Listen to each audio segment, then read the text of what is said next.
parce que en direct benn ancien détenu moo ko woo ne ko dañ ko jàppoon parce que kidnapping quoi muur ay bëtam pendant 18 jours xamul fu mu féete xamul fu mu nekk nee na su bëggoon dem toilette dañuy jël benn tuyau def ko ci ginnaawam su toogee ñuy ñëw na ko yow kon deewagoo ba tey des gens ont vécu ça. c'est des choses ci réew mi fii nii mais pap yow garde à vue légalement ñaata fan la. 48 heures. ñaata nit lañ fi téye. bah parce que terroriste lañ la doon. di leen wërale ci police yi. 96 heures renouvelable. romboon na ko am na ñu ñu téye ay une semaine. parce que terroriste bi des gens étaient comme ça ñu ñëw fekk nit na ko taxañ jàpp amuñu lu ñu la jàppee ñu jël bouteille essence defaale ko ci. pour charger la. on s'est retrouvé ci situation bu extrême et pour man tey dafa am des plaies qui sont encore là béantes qui ne sont pas encore cicatrisées ah on parle de nañ defaraat heureusement que réew bi ñu nekk réew démocratie la nit ñi bëgg nañ jàmm le Sénégalais est très pacifique mais tey am na ñoo yeneen réew yoo xam ni boo dee Pape Abdoulaye Touré tu vas aller jéem a chercher qui est ton bourreau wala dara donc nag pour loolu bañ am il faut que justice am et pour man je comprends. J'essaie d'expliquer ça peut expliquer yenn comportement yi parce que même bu dul cas politique sax parfois sur les réseaux sociaux paasan nga gis koo xamante ni day xëy di bind ci réseaux sociaux yi parce que nit ñi xamuñu lan moo koy travailler. Parfois nit am déception parfois nit am ci li mu jóge du point de vue psychologique parce que nous on n'a pas l'habitude dem ci yooyu li ma ci xaw a metti rek mooy la santé mentale. Et quand j'ai vu la réponse de Maître Moussa Diop pour parler même de responsabilité et cetera tey fii ku si nekk si ñun boo amul mbokk bu la jege am nga koo xamante ne nii nit mën a amee feebaru nopp. nit mën ko am feebaru loxo. mën nga amee feebar bu mel noonu mais nag terewul ça peut l'expliquer mais ça ne justifie pas les insultes. Moi je le dis je n'étais pas d'accord hier je ne suis pas d'accord aujourd'hui je ne serai pas d'accord demain au même moment où on fait une émission il y a une personne qui est là. Aliou Sow li muy wax neexu ko mu toog di ko saaga comme ça impunément au même moment il y a quelqu'un qui va s'asseoir qui va donner des insultes à Pa Ousmane comme ça du point de vue du droit même l'insulte publique est bannie ak léegi nag ci mbir bu bel nii bu amee ci pénc bi juridiquement expliqué nga parce que tey kii àtte bu ko leeree ni ay avocat indi nañ këyit buy wane ni kii àndul ak sagoom loolu irresponsabilité pénale mënuñu ko ci topp ndax barki démb am na waajoo xam ni caaree la toog ne ab yonente la saaga président ba xolam sedd saaga premier ministre ba xolam sedd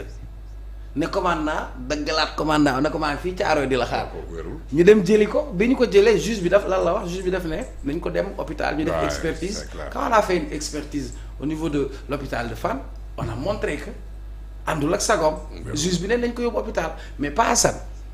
même ministère de la santé regardez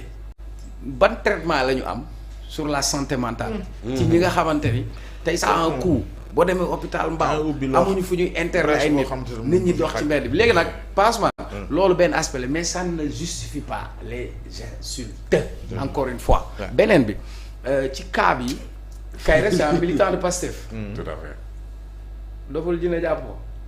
Kairé kon téye nañ ko comme niñ téyee ñeneen ñi donc pour man au moins ñu xam ni que kii làqul doom du doom parce que Penda Ba bi mu fi toogee dafa saaga yi ñaaw toute une communauté mënoon na indi sax guerre civile police convoqué wu ko kenn àttewu ko ñu jox ko passeport diplomatique génnee ko réew du dëgg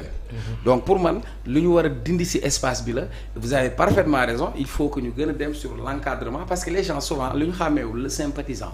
et le militant et le responsable c'est différent Pa Moussa tu as raison am na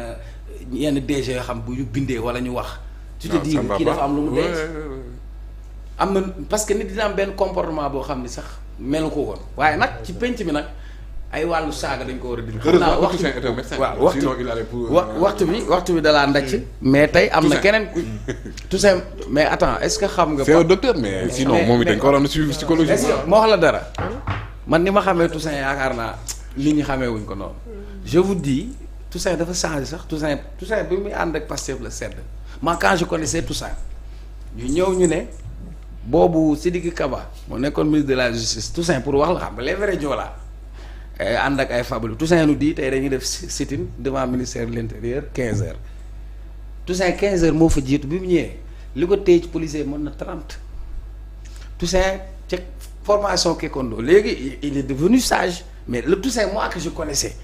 bokkul sax ak bii mais regarde l'autre là est-ce que xam nga daf feebar mooy bi ñu jàppee Ousmane Sonko ñi mu defandaloon grève de la faim Hannibal Djim on lui avait décelé 40% de survie waruma ko woon wax tu ne sais pas que actuellement yàggul récemment il fait un malaise parce que traumatisme yu mu jële woon ci traitement yi mu amoon daf ko topp maintenant permets-moi aussi ñu wax ci beneen cas balaa ngay dem xam naa ni sa loxo bi dem na ba pare gone gii nii sama rakk la Arona Niang que je connais bien qui est un petit frère qui habite à Pikine qui est un frère pikinois du dëgg ma jàpp ni il est arrêté pourquoi? Non parce que dafa defoon émission il avait parlé sur la Covid là donc xam nga moom avec ak ay idéem parfois mu wax ni si Covid bi. ci wàllu vaccin yi c'est comme si dafa am yu ñu doon créer bi mu ko waxee le ministère de la santé avait sorti un communiqué. J'ai pas besoin de revenir sur ça juste que moi je peux faire un témoignage sur moom c'est un jeune frère que j'ai connu depuis mu nekk collégien ba lycéen nekk koo xamante ni ku curieux la nag ku bëgg xam-xam koo xam ne dafa bëgg gëstu c'est un professeur de géographie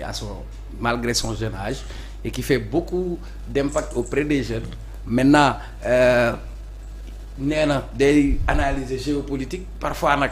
am na domaine yoo xam ne dafay dugg man sax maîtriser wu ma domaine yooyu mais il demeure reste mon petit frère. Kaza et waaw may ma rek Pa Ousmane c'est important li may wax nii parce que tey pour man war nañu am de l'indulgence parce que justice parfois nit ki mën na juum sax nga indi ko delloo si waat ko du dëgg mais pour man tey le mettre en prison c'est le briser et c'est un jeune boo xam ne il a beaucoup d'avenir il est hyper intelligent ça je vous le dis am na une grande culture générale il a juste besoin d'être encadré donc moi je lui manifeste toute ma solidarité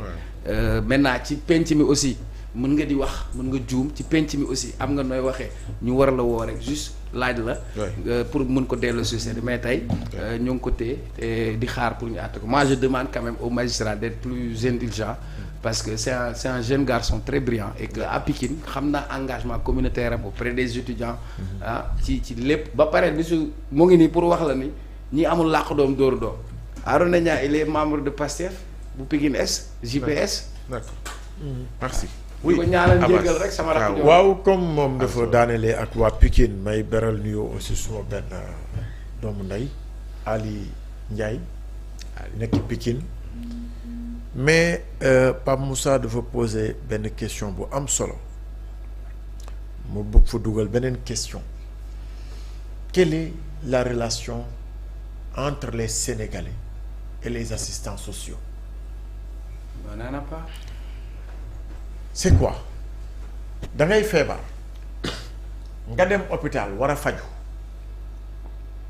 ñu bindal la ordonnance boo xamante ni mënuloo koo jënd. ka kay bind sax dafa feebar. waaw ndax bàyyi problème këram. kay bind kay ordonnance bi ki kaa bind ci bopp. est-ce que yaa ngi comprendre daa tawat. nga war a am. assistance moom moment bi ngay ñëw mu war la dalal sax ca porte ba kay ne ca porte ba. foog nga neexoo ak moom liggéey mu jàll. waa ji ne ca porte bi foog nga jàll foog nga neexoo ak moom am nooy duggee. benn. waaw demal kii nga boo yeggee ki la war a